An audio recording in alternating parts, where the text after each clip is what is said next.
Today, you'll practice your English reading and vocabulary, but I'm also going to test your pronunciation and listening skills. First, I'll read a short article at a natural speed. Your job is to listen carefully and try to fill in the missing words. This is a great way to train your ears to hear small details in fast-spoken English. After that, I'll break down the key vocabulary in each paragraph, line by line. And you'll learn a lot of useful pronunciation tips that will help you use and understand natural connected speech. At the end of the lesson, we'll slow it down with a listen and repeat exercise to practice everything you've learned. And of course, I have a free PDF for you to download. This includes all the information from today's lesson, plus some extra tips and examples.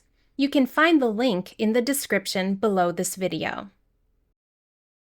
Fill in the blanks and try to write down the missing words you hear. If it's too fast right now, don't worry, we'll read everything again together later. Having confidence in your English skills is the key to fluency. However, many learners hesitate to speak because they're afraid they might make a mistake. But you really shouldn't worry about that. Normal people don't criticize small mistakes because, the truth is, native speakers make mistakes too, sometimes without realizing it. So keep practicing every day, no matter what. I promise it'll get easier over time. And never apologize for your English. If you're not ready to see the answers yet, go back and listen to that again. If you are ready, then let's look at the first paragraph with all the missing words.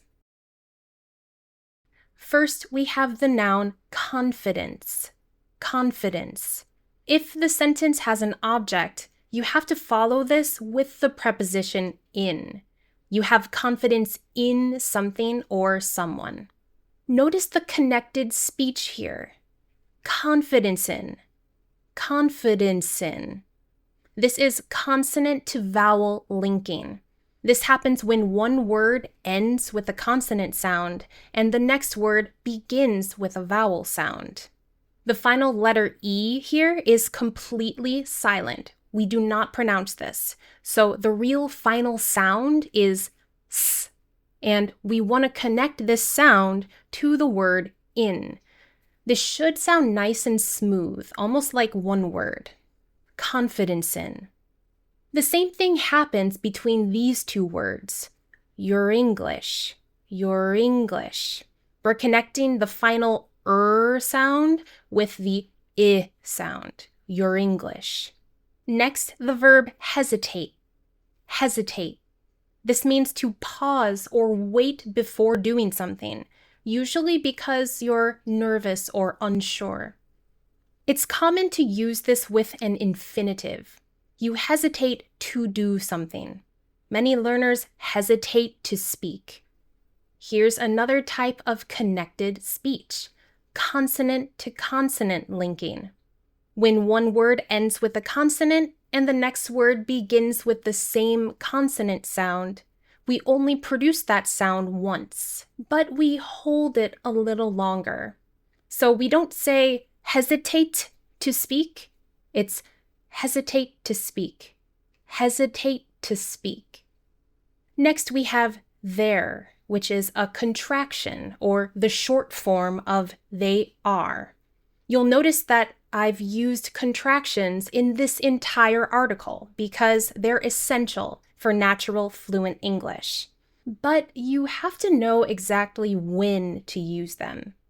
Basically, we speak with contractions all the time, in both formal and informal situations. So you can't avoid them. I'm sorry. We also use contractions a lot in informal writing, but try not to use them in academic or formal writing. You want to pronounce this like it's one word, there. In fact, all three of these words have the same pronunciation. There, the contraction, there for location, and there for possession. There. But don't forget about consonant to vowel linking. The final sound connects to the vowel sound in afraid. They're afraid. They're afraid. They might make a mistake. This is important. In English, we don't do a mistake. We make a mistake.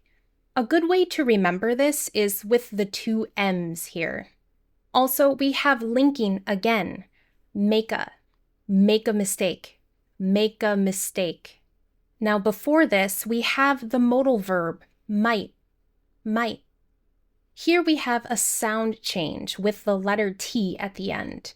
This is called a stopped T. This means your tongue is in the typical location to pronounce a regular T sound, t. But with a stopped T, you do not push any air. You stop right before that final step. This usually makes the previous vowel sound a little shorter. And this is how we know the difference between might and my. In the first word, we have a shorter vowel sound with a stopped T. Might. The second word has a longer vowel sound. My. A stopped T happens in two situations. One, before another word that begins with a consonant sound, and two, when the word is at the end of a sentence. We'll see a few more examples of this very soon. Okay, next paragraph. The contraction of should not is shouldn't, with 2 syllables. In the second syllable, you basically only hear the n sound, followed by a stopped T. And that's because the next word begins with a consonant. Shouldn't worry. But there's more, because we have 2 more stopped T's. Shouldn't worry about that. And the stopped T's never end. Here's another one in the contraction, don't. Now we have the verb criticize. To criticize means to talk about the problems or the bad qualities of something or someone. When you pronounce verbs that end with the letters IZE or ISE, especially in British English, be careful not to add an extra syllable. This happens a lot with Spanish speakers who try to pronounce similar words that end with isar in Spanish. But in English, the ending is unstressed and only has 1 syllable. Eyes, like your eyes. Criticize, memorize, socialize, etc. Next, we have a very common phrase for everyday conversation. The truth is, plus a sentence. We use this phrase to emphasize that the next sentence will be very honest or very important. Here we have a different sound change. When you have TR at the beginning of a syllable, it often sounds almost like CHR, truth. Now, I promise that there's a good reason for these sound changes. This process happens all the time in English, and similar things happen in your language too, because our tongue, teeth, and lips always have to move from one position to another when we're speaking. And some sound changes are really difficult to make in a short amount of time, especially if there are 2 very different sounds next to each other. The sounds t and r are pronounced in very different ways and in different locations of the mouth. So to save time, the natural thing to do is to meet in the middle. The T is trying to adapt or become more like the next sound, so the natural result is something like truth, trust, try, train, trouble. Pretty cool, right? Now I want you to listen to the pronunciation of native. The first vowel is a long vowel, like the letter A, native. But notice that the next sound is not a clear T. sound, like native. Instead, it's very soft, almost like a quick D, but not exactly the same. This sound is called a flap or a tap. To produce this sound, the tip of your tongue touches the top of your mouth right behind your teeth. This happens once very quickly, and then your tongue comes back down. Native, native.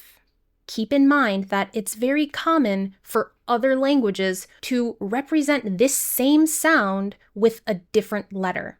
For example, the sound you produce in Spanish words like para or mira.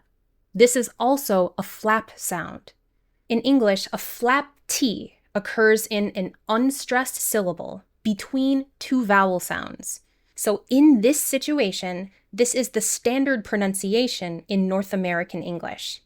This is also common in Australian English and a few other dialects, but the flap T is especially uncommon in standard British English. So they would say something more like native. Okay, next we have a really common verb with that IZE ending, realize. If you realize something, that means now you know or understand that something exists. This usually implies that you didn't know something in the past, but then you discovered something, and after thinking about it, now you know something. After I got on the plane, I realized that I left my phone at home. We can connect these two sounds here, and we can pronounce these two words with a stopped T, without realizing it. Without realizing it. All right, let's look at the last paragraph. We have more consonant to consonant linking here, so we only pronounce the P once. Keep practicing. Keep practicing. Next, a very common phrase, no matter what. No matter what, with a stopped T at the end. This means that something will definitely happen or continue, even if there are difficulties or challenges.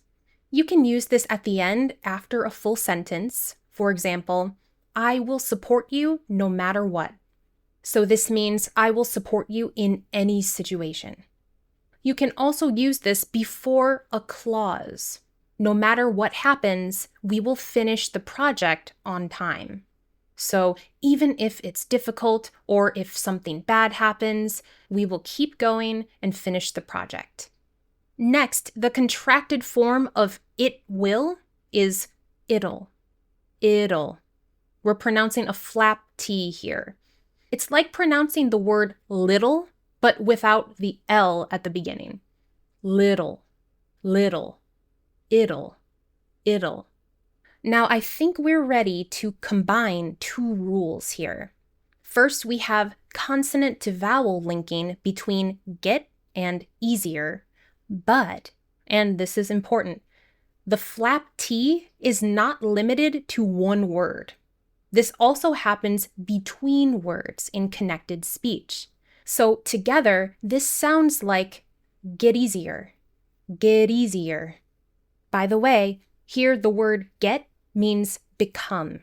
I have an entire video on how to use get in English, so you can watch that later. And finally, some more consonant to vowel linking. Never apologize. Never apologize.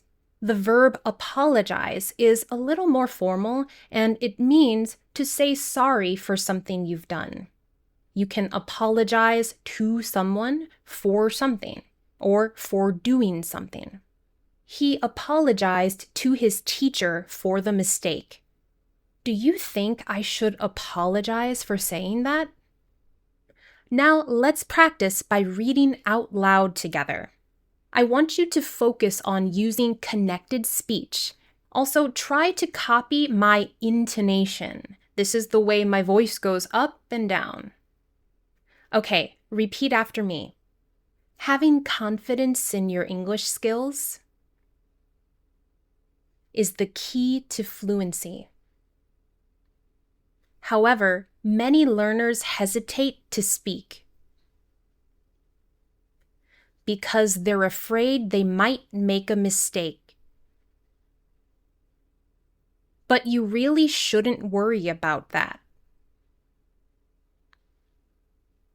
Normal people don't criticize small mistakes.